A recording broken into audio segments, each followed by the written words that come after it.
సభాధ్యక్షులు ఇల్లందు పట్టణ అధ్యక్షులు డానియల్ గారికి రేపు 27న జరగబోయే ఎన్నికల్లో కాంగ్రెస్ పార్టీ తరఫున ఏఐసిసి అదేవిధంగా మన రాష్ట్ర ముఖ్యమంత్రి వర్యులు రేవంత్ రెడ్డి గారు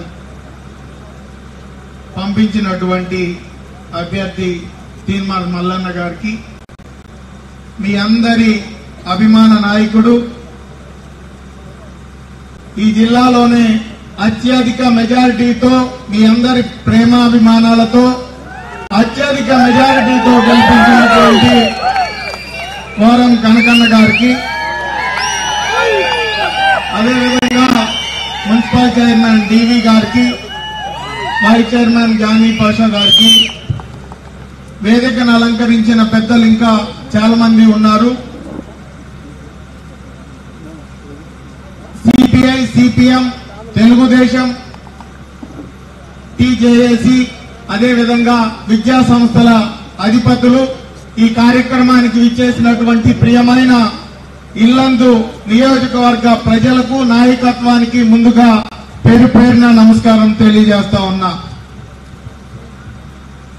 ఈరోజు ఇల్లందులో పెద్ద కార్యక్రమాన్ని మన ఎమ్మెల్యే గారి ఆధ్వర్యంలో మల్లన్న గారిని ఆహ్వానించి వారి గెలుపు కొరకు ఇక్కడున్న ప్రతి కాంగ్రెస్ కార్యకర్త కనకన్న అభిమాని సీనన్న అభిమాని కూడా రాబోయే ఎన్నికల్లో ఏ విధంగా కనకయ్య గారికి అత్యధిక మెజారిటీ వచ్చిందో అదేవిధంగా రేపు మల్లన్న గారిని కూడా అత్యధిక మెజారిటీతో మీరు గెలిపించాలని చెప్పి మీ అందరినీ కోరుకుంటా ఉన్నా. మల్లన్న గత 10 సంవత్సరాల్లో దొరల పరిపాలన ఆ గడిల పరిపాలన అంతమొందించాలనే ఉద్దేశంతో పోరాడిన అతి కొద్ది మంది వ్యక్తుల్లో మల్లన్న ఒకడు. ప్రతి సామాన్యుడికి అందుబాటులో ఉండి ఎక్కడ అన్యాయం జరిగితే అక్కడ నేనున్నానని చెప్పి ప్రశ్నించే గొంతుకై ఈ రాష్ట్రంలో కేసీఆర్ ని గడగడలాడించిన వ్యక్తి మల్లన్న. అటువంటి మల్లన్నని పోలీసు నిర్బంధాలతో అదేవిధంగా జైల్లో కూడా పెట్టి కొన్ని నెలల పాటు వాళ్ళ కుటుంబం మొత్తం భార్యా పిల్లలు కూడా మనోవేదనకు గురై వారు కాకావికలమైపోయే పరిస్థితి కుటుంబం వచ్చినప్పటికీ కూడా ఏమాత్రం వెనకాడకుండా కేసీఆర్ ని ప్రశ్నించే గొంతుకలాగా ఈ రాష్ట్రంలో ప్రతి ఒక్కడి పేదోడి పక్షాన నిలబడి మరి పోరాడిన వ్యక్తి ఎవరైనా ఉన్నారంటే మల్లన్నని మనం ఇవాళ చెప్పుకోవచ్చు. మరి ఆ రోజు జరిగినటువంటి ఎన్నికల్లో ఇండిపెండెంట్ అభ్యర్థిగా పోటీ చేసినప్పటికీ కేసీఆర్ ప్రభుత్వం అధికారంలో ఉండి ధనబలంతో ఆ రోజు కార్పొరేట్ శక్తులను మల్లన్న మీద పోటీ చేపించి అతి కొద్ది మెజారిటీతో గెలిచారు. మల్లన్న మనందరిలో ఒకడిగా ఒక సామాన్యుడిగా ఈరోజు మీ ముందుకు వచ్చారు. వారిలాగా డబ్బులు మద్యం పంచలేడు గాని రేపు మీకొచ్చిన ప్రతి కష్టంలో కూడా మీ ముందుంటే ప్రశ్నించే గొంతుకై నిలబడతాడని కూడా మీకు ఈ సందర్భంగా తెలియజేస్తా ఉన్నా. కాబట్టి మల్లన్నని ఆశీర్వదించాల్సిన బాధ్యత మనందరి మీద ఉంది.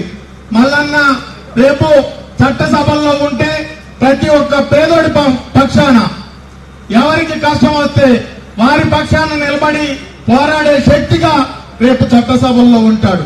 కాబట్టి మీరు తప్పకుండా మల్లన్న పక్షాన మీకు తెలిసిన మీ స్నేహితులు మీ బంధువులు కూడా రేపు రాబోయే ఎన్నికల్లో ప్రతి గ్రామంలో కూడా మీరంతా కూర్చొని వాళ్ళని తీసుకొచ్చి రేపు ఓటేసే బాధ్యత కూడా కాంగ్రెస్ కార్యకర్తలు తీసుకోవాలని చెప్పి మనస్ఫూర్తిగా కోరుకుంటున్నా. అదేవిధంగా సీనన్న ఈ జిల్లాలో 10 నియోజకవర్గాల్లో కూడా ఆనాడు మరి కేసీఆర్ ని వ్యతిరేకించి ఇక్కడ అన్ని రకాల ఇబ్బందులు పెట్టినప్పటికీ కూడా మీ అందరి ప్రేమాభిమానాలతో 9 మంది ఎమ్మెల్యేలను గెలిపించుకోవడం జరిగింది. ఆ 9 మంది ఎమ్మెల్యేలు కాకుండా ఈ రాష్ట్రంలోనే ఒక సునామీని తీసుకొచ్చి కాంగ్రెస్ పార్టీని అధికారంలో తీసుకొచ్చే దాంట్లో ఖమ్మం జిల్లా ప్రముఖ పాత్ర వహించిందని కూడా మీకు ఈ సందర్భంగా తెలియజేస్తా ఉన్నా. అదేవిధంగా ఏ విధంగానైతే ఈ జిల్లా కాంగ్రెస్ పార్టీ అధికారంలోకి వచ్చిందో దాన్ని గమనించి ఏఐసిసి కూడా మన జిల్లాకి 3 మంత్రి పదవులు ఇచ్చారు. దానిలో కీలకమైన శాఖని మన రెవెన్యూ శాఖ, అదేవిధంగా రేపు హౌసింగ్ కూడా.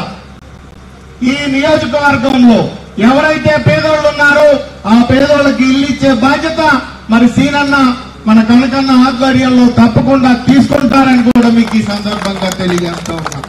కాబట్టి మీరు మల్లన్న గారిని అత్యధిక మెజారిటీతో కనకన్నని ఎలా గెలిపించారో మన నియోజకవర్గం నుంచి కూడా మంచి మెజారిటీని ఇవ్వాలని చెప్పి మనస్ఫూర్తిగా కోరుకుంటూ నాకు ఈ అవకాశం ఇచ్చినందుకు మీ అందరికీ పేరు పేరున ధన్యవాదాలు తెలియజేసుకుంటూ సెలవు తీసుకుంటున్నాను. జై కాంగ్రెస్, జై కాంగ్రెస్, జై కాంగ్రెస్.